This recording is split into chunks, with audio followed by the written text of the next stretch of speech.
अस्सलाम वालेकुम dear students. आज हम पढ़ेंगे कॉम्प्लेक्स नंबर की ज्योमेट्रिकल रिप्रेजेंटेशन।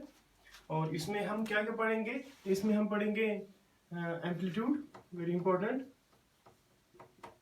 एम्पलीट्यूड पढ़ेंगे, आर्गुमेंट पढ़ेंगे, प्रिंसिपल आर्गुमेंट पढ़ेंगे और कॉम्प्लेक्स नंबर का पोलर फॉर्म सीखेंगे।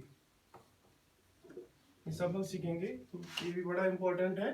तो सबसे पहले मैं आपको बताता हूँ व्हाट इज कॉम्प्लेक्स प्लेन। मैंने यहाँ पे डेफिनेशन लिखी है, complex number z is equal to x plus iota y can be represented by a point. किसी भी कॉम्प्लेक्स नंबर को हम एक पॉइंट से रिप्रेजेंट करते हैं, एक प्लेन में, किसी भी प्लेन में। उस प्लेन को क्या बोलते हैं? हम आर्गेंट प्लेन बोलते हैं, या उसको हम कॉम्प्लेक्स प्लेन बोलते हैं, या उसको हम गॉसियन प्लेन बोलते हैं, या उसको हम गॉसियन प्लेन बोलते हैं। यानी कि कोई भी कॉम्प्लेक्स नंबर कोई भी कॉम्प्लेक्स नंबर एक पॉइंट से रिप्रेजेंट होता है। उस पॉइंट को जब हम किसी भी एक प्लेन में ड्रॉ करते हैं, उस प्लेन को हम कॉम्प्लेक्स प्लेन कहते हैं, या आर्गेंट प्लेन कहते हैं, या गॉसियन प्लेन कहते हैं। यानी कि अगर मैं दो म्यूचुअली परपेंडिकुलर एक्सिस कंसीडर करूंगा, X O x dash, Y O Y dash, two mutually perpendicular X axis and y axis. Now अगर मैंने कोई पॉइंट लिया P ऑफ एक्स वाई, अब ये सपोज पहले फर्स्ट क्वाड्रेंट में मैंने लिया। Now P of x Y का मतलब है कोई भी एक ऐसा पॉइंट है जो x यूनिट डिस्टेंस है x एक्सिस से और y यूनिट डिस्टेंस है y एक्सिस से। तो मैं यहां से ज्वाइन करूंगा। Let us draw a perpendicular P से मैंने यहां पे परपेंडिकुलर डाल दिया। सपोज यहां पे मैंने ये पॉइंट लिया M। सपोज ये जो एंगल बना रहा है in an anti clockwise direction, suppose this angle is in theta. Okay, क्या लिया मैंने कोई कॉम्प्लेक्स नंबर लिया z is equal to x plus iota y, उसको एक प्लेन में मैंने डिस्क्राइब किया। उस प्लेन को हम क्या बोलते हैं? Complex plane. उस प्लेन को क्या बोलते हैं हम? कॉम्प्लेक्स प्लेन, या बोलते हैं आर्गेंट प्लेन, या बोलते हैं गॉसियन प्लेन। ओके, नाउ अब मैंने कोई पॉइंट लिया P ऑफ एक्स वाई। मैंने दो म्यूचुअली परपेंडिकुलर एक्सिस लिए, x O x dash and y O Y dash, और मैंने पॉइंट P लिया। क्या लिया मैंने? x, y। इस पॉइंट P से मैंने यहां परपेंडिकुलर डाल दिया PM, यानी कि मैंने क्या किया? PM perpendicular on x axis, और पॉइंट P के मैंने लिया, उसके कोऑर्डिनेट्स लिए मैंने x, y। नाउ अब आप बोलोगे सर आपने यहां पे क्यों लिया, यहां पे क्यों नहीं लिया, यहां पे क्यों नहीं लिया, यहां पे क्यों? मैंने जनरल में लिया P of x y. Now it depends upon this. If x greater than 0, y greater than 0, तो किस में लाई करेगा? फर्स्ट क्वाड्रेंट में। यानी कि वो पॉइंट अगर x less than 0, y greater than 0, तो किस में लाई करेगा? Second quadrant. Similarly third point, if x less than 0, y less than 0, तो किस में लाई करेगा पॉइंट? थर्ड क्वाड्रेंट में। And last, if x is greater than 0 and y is if x is greater than 0 and y is less than 0, तो fourth quadrant. तो यहां कहीं पे लाई करेगा। अब आपको यहां पे हम चार चीजें बताएंगे। वो चार चीजें क्या है? मान लीजिए मैंने लिया z is equal to 2 plus 3 iota, 2 plus 3 iota. यहां पे इसका रियल पार्ट जो है, real part that is 2 which is not equal to 0। यहां पे इसका इमेजिनरी पार्ट जो है that is 3 which is not equal to 0। तो both are not equal to 0। इसका मतलब जो है ये पॉइंट जो है, यानी कि ये कॉम्प्लेक्स नंबर एक पॉइंट से डिस्क्राइब हो रहा है। क्या है वो? 2,3। वो 2,3 कहां पे लाई करेगा? फर्स्ट क्वाड्रेंट में। बट ये कॉम्प्लेक्स नंबर जहां पे रियल पार्ट भी नॉट इक्वल टू 0 होता है, इमेजिनरी पार्ट भी नॉट इक्वल टू 0 होता है, उस टाइम हम क्या बोलते हैं? उसको प्योरली कॉम्प्लेक्स नंबर। सो अगर कोई प्योरली कॉम्प्लेक्स नंबर होगा तो या तो वो फर्स्ट क्वाड्रेंट में लाई करेगा, या तो सेकंड क्वाड्रेंट में लाई करेगा, या तो थर्ड क्वाड्रेंट में लाई करेगा, या तो फोर्थ क्वाड्रेंट में लाई करेगा। इसके बाद है सपोज अगर आप इसका जो कॉम्प्लेक्स नंबर जो z is equal to x plus iota y है, दूसरा अगर z is equal to x plus iota y जो है वो कॉम्प्लेक्स नंबर, अगर बेटा इसका रियल पार्ट जो है वो 0 के बराबर होगा, यानी कि इसका मतलब क्या है? z क्या आएगा? Iota y। z किसके बराबर आएगा, आयोटा y, एंड y जो है वो कोई भी रियल नंबर है, तो यानी कि मैं z के बदले में 2 आयोटा भी ले सकता हूं, 3 आयोटा भी ले सकता हूं, 1/2 आयोटा ले सकता हूं, -3 आयोटा ले सकता हूं, -5 आयोटा ले सकता हूं। ये सारे कॉम्प्लेक्स नंबर्स, ये सारे प्योरली इमेजिनरी हैं। तो प्योरली इमेजिनरी जो भी कॉम्प्लेक्स नंबर, ये सारे देख लीजिए। x कोऑर्डिनेट क्या है इसका, 0, तो x कोऑर्डिनेट 0 है। y कोऑर्डिनेट क्या है, कोई पॉजिटिव है, कभी नेगेटिव है, कभी पॉजिटिव है, कभी नेगेटिव है, तो वो कॉम्प्लेक्स नंबर जो है वो प्योरली इमेजिनरी होगा। और लाई कहां पे करेगा, that will lie on y axis, y axis पे कहीं पे लाई करेगा, चाहे इधर चाहे इधर चाहे इधर। तो इसका मतलब है अगर किसी भी कॉम्प्लेक्स नंबर का रियल पार्ट 0 होगा तो वो प्योरली इमेजिनरी होगा, और अगर प्योरली इमेजिनरी है तो कॉम्प्लेक्स नंबर जो है वो y एक्सिस पे लाई करेगा, वो कॉम्प्लेक्स नंबर जो है वो y एक्सिस पे लाई करेगा। Okay, next moving on. तो इस एक्सिस को हम बोलते हैं बेटा imaginary axis, noted. This axis in complex numbers we will call it as imaginary axis. Now, अब थर्ड पॉइंट जो है मैंने लिया z is equal to suppose x plus iota y। अब मैंने सपोज y लेना है 0। अब मेरा जो पॉइंट है मैं y लिया 0, तो इसका मतलब है z किसके बराबर आएगा, x के बराबर। फॉर ऑल x कोई भी रियल नंबर है तो इसका मतलब x 2 भी हो सकता है, -1 हो सकता है, -2 हो सकता है, 3 हो सकता है, -3 हो सकता है, so on so on. So these are all purely real numbers. These are all purely real numbers. So इसका मतलब है whenever a complex number is purely real, so it means that will lie on x-axis, whether in positive direction or in negative direction. So this axis is called as a real axis. So the axis will be called as a real axis. So we have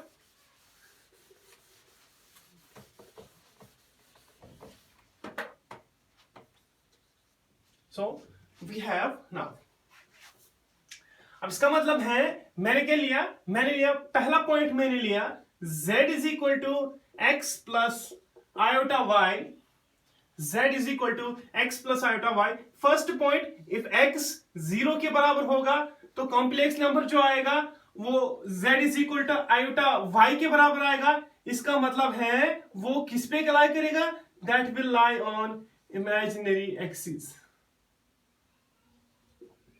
imaginary axis.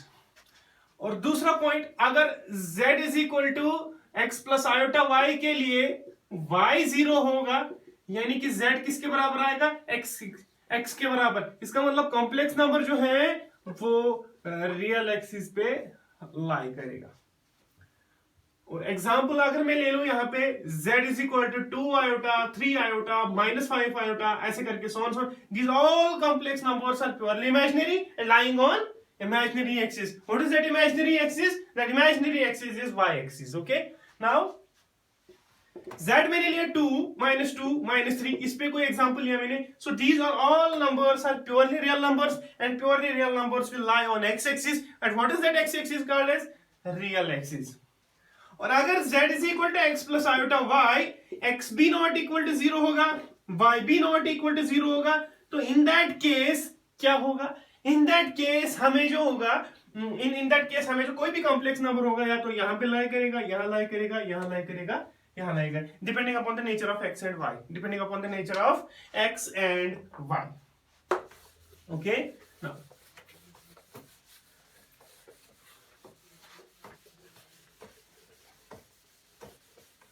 तो मैंने आपको सिखाया what is a complex plane. अब मैं ले लेता हूं,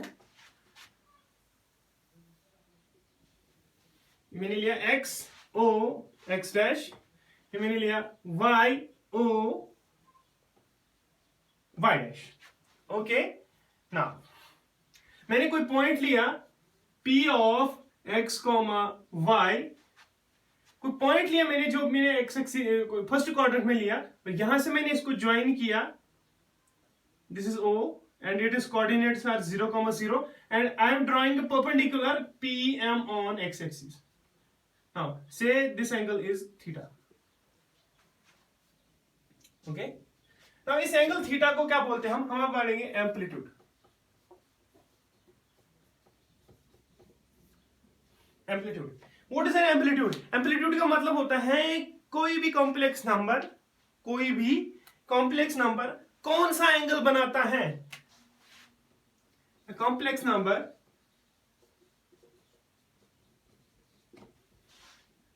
sorry an angle theta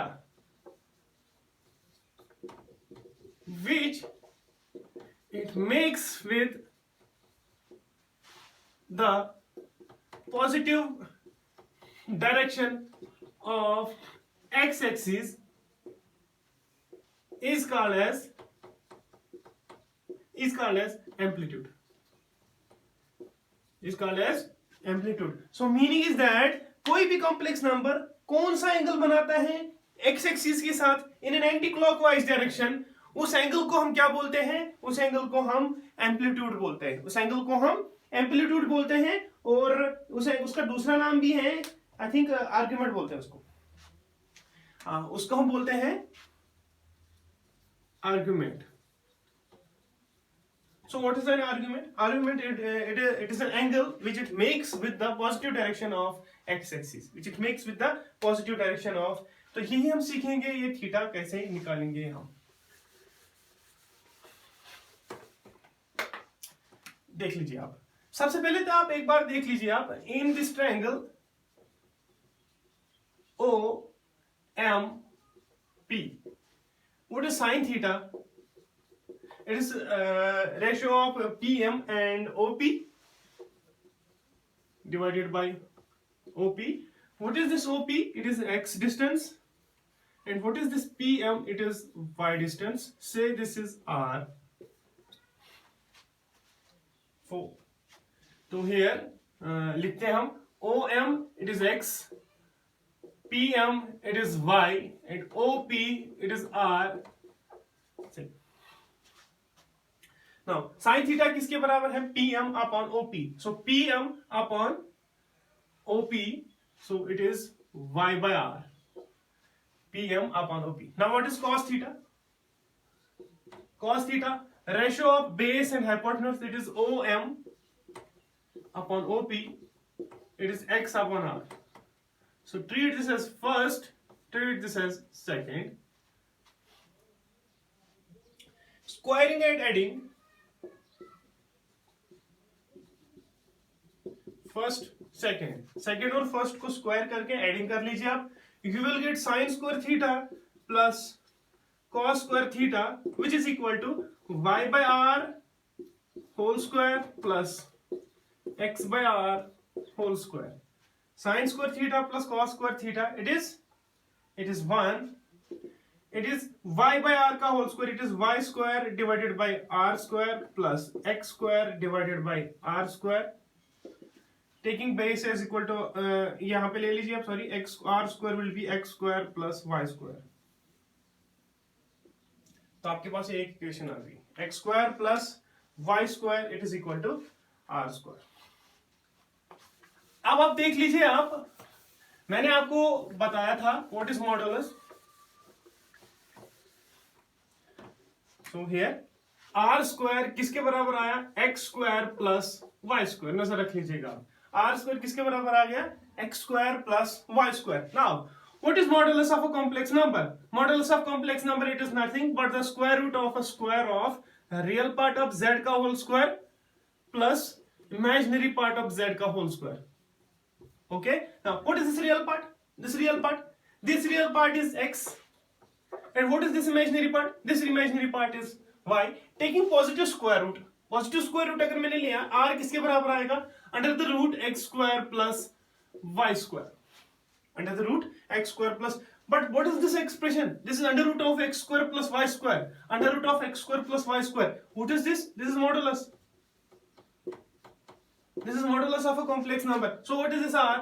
R will be equal to modulus of Z.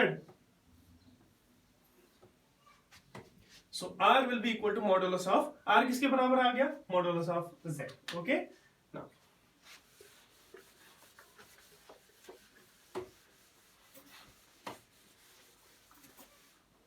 So what is this? This represents the distance from the origin to this point. This is modulus of Z, or we say that R. और we say that R मैंने polar form, देखो polar form अभी बाद में समझाएंगे हम। Now अब हम देखेंगे what is tan theta. tan theta किसके बराबर आएगा? It will be perpendicular upon base and y divided by x, और theta, what is this theta? Theta is equal to tan inverse, what is this, sorry, y divided by x, और theta क्या आएगा? It will be tan inverse. Okay, now what is this y? This y is imaginary part of z. What is this x? This x is real part of z. Now what is this theta? This theta is amplitude. So theta is equal to tan inverse of imaginary part of z upon real part of z. Now अब ये theta पे depend करेगा कि theta कहां पे lie करेगा, वो भी हम पढ़ेंगे. Now ये थीटा जो है 0 से स्टार्ट होके एंड कहां पे करेगा? 0 से लेके 2 पाई तक. टोटल डिस्टेंस जो 0 से लेके यानी कि स्टार्ट यहां से करेगा एंड यहीं पे करेगा, तो टोटल जो एक कंप्लीट सर्कल तो बनेगा उसको हम बोलेंगे, उसको क्या बोलेंगे हम? उसको बोलेंगे कंप्लीट सर्कल. तो दैट विल बी, उसको हम ये बोलेंगे कि थीटा जो एम्पलीट्यूड है वो क्या एंगल बनाता है? 0 से लेके 2 पाई तक कोई भी एंगल बना लेता है. नाउ इसके बाद अगर हम देखें, इसके बाद जो है माइनस पाई से लेके पाई तक थीटा का वैल्यू जो लाई करेगा. Now if the value of theta lies between minus pi to pi, so then in that sense theta is called as a principal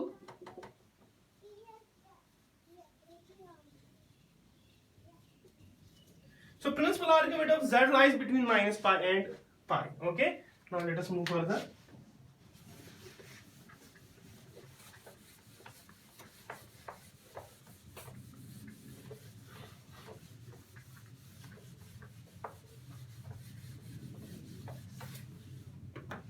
Now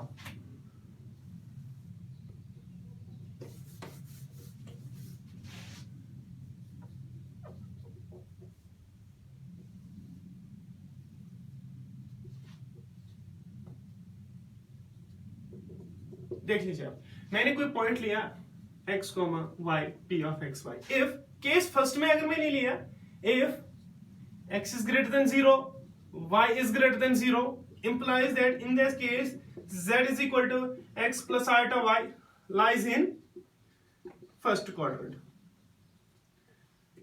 उस टाइम हम क्या बोलेंगे? जो कॉम्प्लेक्स नंबर जो है वो किस में लाई करेगा? वो फर्स्ट क्वाड्रेंट में लाई करेगा. तो यानी कि जो ये एंगल जो है ये थीटा. So theta. ओके, अब देख लीजिए आप, अगर फर्स्ट क्वाड्रेंट में कोई कॉम्प्लेक्स नंबर, कॉम्प्लेक्स पॉइंट जो पॉइंट है वो लाई करेगा, तो उस टाइम हम आर्गुमेंट क्या बोलेंगे?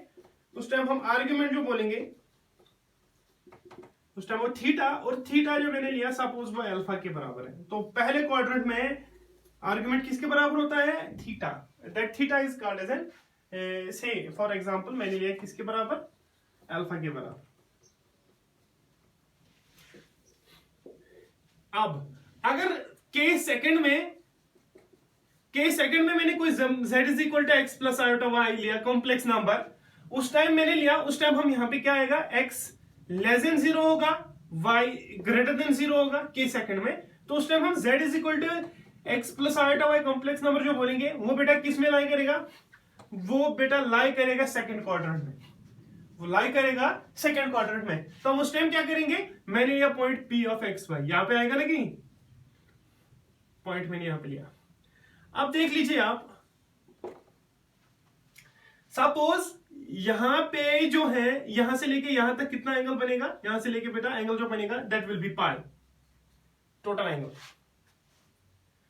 और सपोज ये जो एंगल है, ये वाला angle, suppose this is alpha, this is alpha. तो मुझे क्या बताना है? ये कॉम्प्लेक्स नंबर कहां पे था? ये पहले बेटा कॉम्प्लेक्स नंबर फर्स्ट क्वाड्रेंट में था, पहले यहां पे था.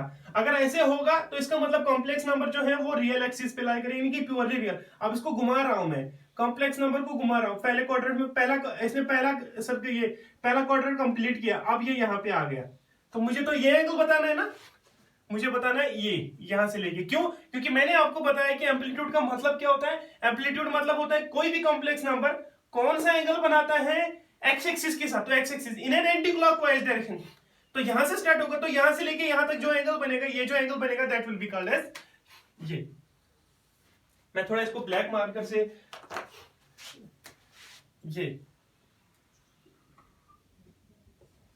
ये जो एंगल है, ये ये एंगल विल बी वो हम बोलेंगे कि जो कॉम्प्लेक्स नंबर कौन सा एंगल बनाता है एक्स एक्सिस के साथ in anti clockwise direction starting from the initial.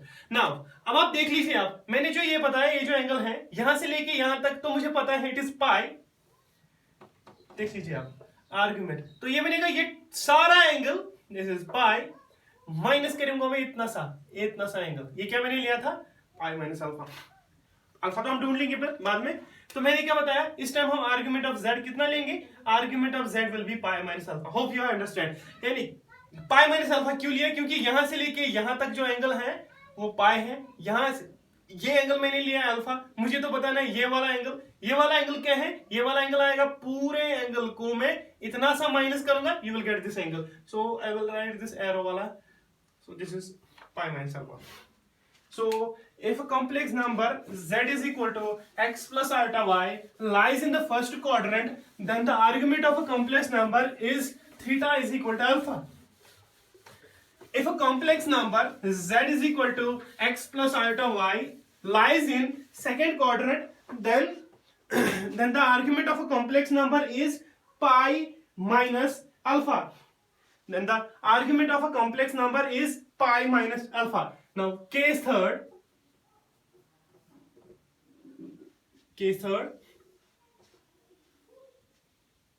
अब मैंने लिया z is equal to x plus iota y, z is equal to x plus iota y, मैंने कोई भी कॉम्प्लेक्स नंबर लिया। अब मैं बताऊंगा अगर x भी लेस देन 0 होगा, y भी लेस देन 0 होगा, तो उस टाइम क्या होगा बेटा, z is equal to x plus iota y जो होगा वो थर्ड क्वाड्रेंट में लाई करेगा। Say for example this p of x, y। अब मुझे क्या बताना है, मुझे तो फिर से मैं ब्लैक मार्कर से बताऊंगा, मुझे क्या बताना है, मुझे तो एंगल बताना है कि ये कॉम्प्लेक्स नंबर, ये जो कॉम्प्लेक्स कौन सा एंगल बनाता है एक्स एक्सिस के साथ। तो स्टार्ट यहां से करेंगे, ये एंगल बताना है बेटा मुझे, इतना सारा एक कॉम्प्लेक्स नंबर जो है ये कौन सा एंगल बनाता है एक्स एक्सिस के साथ। नाउ तो सबसे पहले आप देख लीजिए, इतना वाला सा एंगल जो है ये पाई है। ओके, नाउ से for example this is alpha, so what is the argument of z, क्या बनेगा पाई, यहां से लेके यहां तक और प्लस करूंगा मैं alpha. So in third quadrant you will get argument of z, it is equal to pi plus alpha. Okay, now moving further, अगर कोई भी complex number z is equal to x plus iota y, x greater than 0 और y less than 0, उस time क्या होगा, complex number इधर आएगा, complex number जो है वो इधर आएगा। अब मुझे क्या बताना है, कौन सा एंगल मुझे बताना है, मुझे तो यहां से लेके यहां तक ये वाला एंगल बताना है कि ये कॉम्प्लेक्स नंबर जो है z is equal to x plus iota y कौन सा एंगल बनाता है विद पॉजिटिव एक्स एक्सिस। ठीक है, तो हम क्या करेंगे, ये देख लीजिए आप, यहां से लेके अगर मैं यहां से देखूंगा, ये मान लीजिए ये अल्फा है, अगर मैं एंटी क्लॉकवाइज डायरेक्शन ले लूं तो मैं अल्फा लूंगा, अगर मैं ऐसे लूंगा तो मैं माइनस अल्फा लूंगा, क्योंकि फिजिक्स में भी पढ़ते हो आप एंगल जो हम मेजर करते हैं in anti clockwise direction we take positive and in clockwise direction we take negative. तो अब मैं ऐसे लूंगा, ये पूरा सबसे पहले आप देख लीजिए, पूरा जो सर्कल जो है ये कितना बनेगा, ये it will be 2 pi, it will be 2 pi. Now इसके बाद अगर मैं यहां से लेके इट विल बी 2 पाई, तो मैं क्या पूरे एंगल को मैं इस पूरे एक सर्कल को मैं इतना सा माइनस काम करूंगा, तो मेरे पास क्या बनेगा, मेरे पास बनेगा यहां से लेके यहां तक वाला एंगल, उस एंगल को क्या बोलेंगे हम 2 पाई को मैं इतना सारा माइनस करूंगा, so you will get minus alpha. So इस टाइम हम आर्ग्यूमेंट ऑफ z कितना बनेगा 2 पाई माइनस अल्फा। तो मैं इसको समराइज करने की कोशिश करूंगा।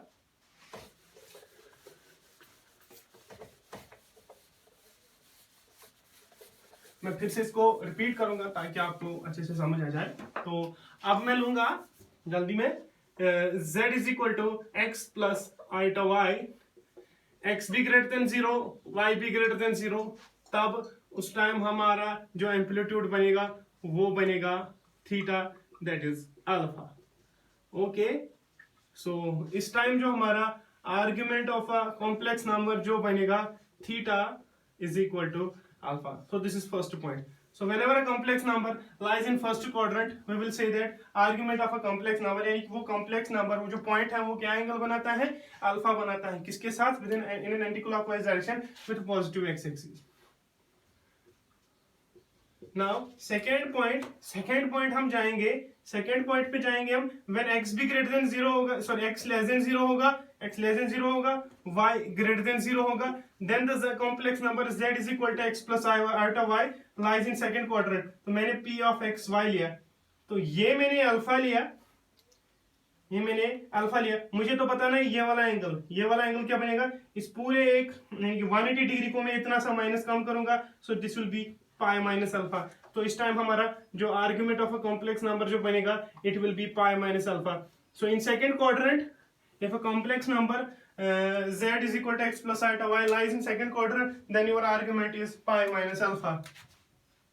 केस थर्ड में हम लेंगे अगर कोई कॉम्प्लेक्स नंबर है, इसमें z is equal to x plus iota y जो होगा, x भी लेस देन 0 होगा, y भी लेस देन 0 होगा, तो उस टाइम हम जो कॉम्प्लेक्स नंबर जो है वो थर्ड क्वाड्रेंट में लाई करेगा। उस टाइम हमारा जो कॉम्प्लेक्स, मान लीजिए ये मैंने अल्फा लिया, तो हमारा जो आर्ग्यूमेंट होगा इस टाइम, आर्ग्यूमेंट हमारा ये होगा, ये वाला ये एंगल होगा, और ये किसके बराबर आएगा, इतना ऐड करके पाई आएगा और इतना सा ऐड करके पाई प्लस अल्फा आएगा। So this will be pi plus alpha. So इस टाइम हमारा argument of a complex number जो बनेगा, it will be pi plus alpha. Last में जब हम z is equal to x plus iota y ले लेते हैं, x भी ग्रेटर देन 0 होगा, y लेस देन 0 होगा, दिस वाला, तो उस टाइम हमारा जो कॉम्प्लेक्स नंबर है वो p ऑफ एक्स वाई जो है वो फोर्थ क्वाड्रेंट में लाई करेगा। Say for example this is alpha, so then we have to find the angle. हमें कौन सा एंगल चाहिए, हमें ये वाला एंगल चाहिए जो हमें बोलना है। तो ये टोटल जो है ये 2 पाई कंप्लीट होगा, और इतना सारा माइनस करके मेरे पास क्या बनेगा, 2 पाई माइनस अल्फा। तो इस टाइम हमारा आर्ग्यूमेंट ऑफ z जो बनेगा, it will be 2 pi minus alpha. So we have 4 cases, in fact we have 6 cases. तो 4 तो मैंने यहाँ बताया, अभी 2 बताऊंगा, 2 मैंने वैसे बता दिए हैं। If a complex number z is equal to x plus iota y lies in first quadrant, then the amplitude of a complex number alpha. If a complex number lies in second quadrant, then the argument of a complex number it is pi minus alpha. If a complex number lies in third quadrant, then the argument of a z is pi plus alpha. If a complex number z is equal to x plus iota y lies in fourth quadrant, then the argument of a complex number is 2 pi minus alpha.